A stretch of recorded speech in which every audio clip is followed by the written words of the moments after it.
Okay guys, ito yung AIS, radar plotting.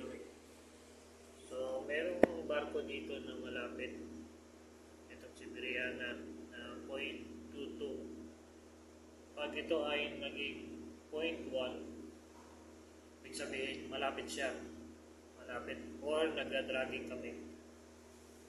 Yan, dito siya sa radar. Ito siya. Ito siya.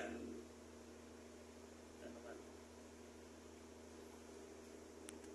Ito siya.